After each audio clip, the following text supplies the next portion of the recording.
Hey guys, make sure you stay until the end. If you make one common mistake, you can spend thousands of dollars on parts and diagnostics you don't need. Stay with us and we'll explain what we're talking about.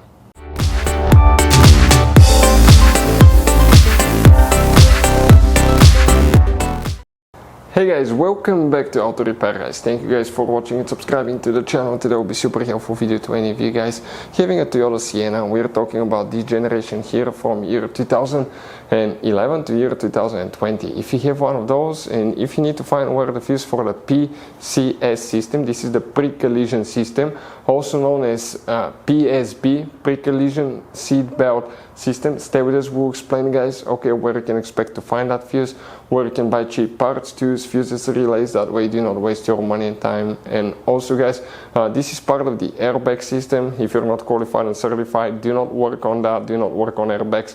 Consider this entertaining video. This is not a how-to video because airbags can kill you. And quick reminder, now if you're qualified and certified, you know that most likely you will need to disconnect the car battery for at least 1 hour before you remove a fuse, disconnect or remove airbag modules, computers, sensors, anything like that. On these new cars, it's super important which fuse you which battery terminal you disconnect and reconnect first, otherwise you can burn modules and electronics that can cost you thousands of dollars in repairs. Also, we'll talk why it's super important to test fuses and relays, so let's start on it now. So before we start, let us tell you a little bit about us guys. Every single car we get here at the garage, we try to make at least 200 to 300 free repair videos.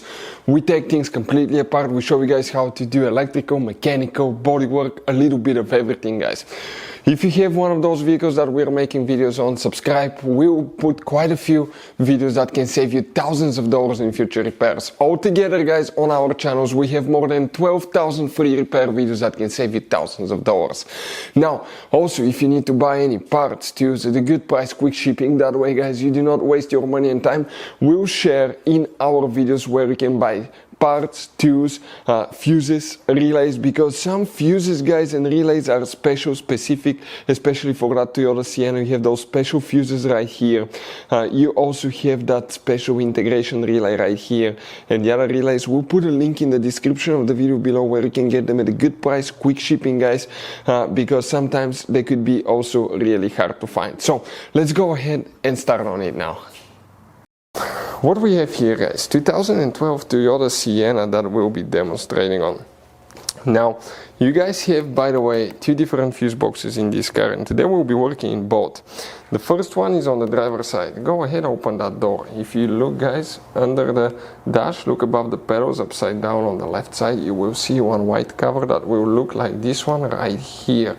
Looks like this one. If you open that cover, you'll get to interior fuse box, and the layout looks just like that one here. Before we continue, let's explain quickly why it's important to always test fuses and relays.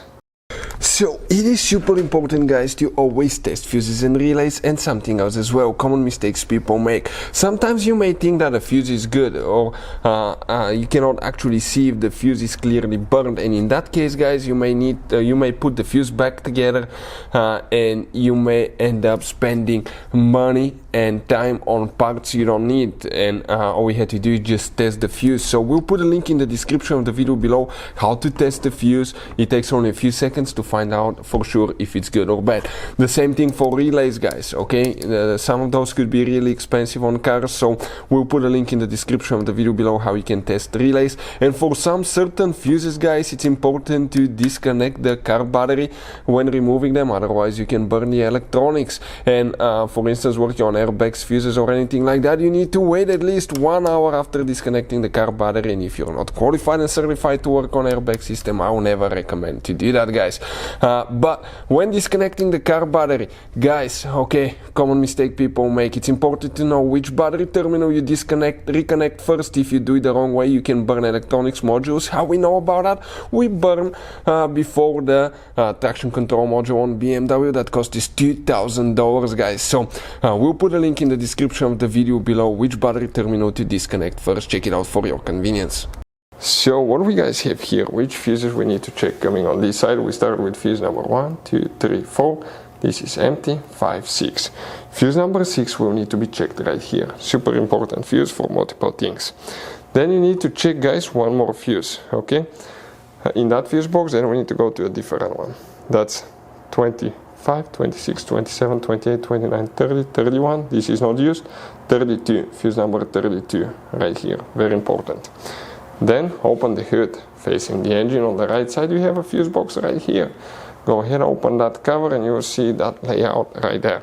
Now let's zoom in a little bit so we can clearly show you things. And here we need to check one more fuse.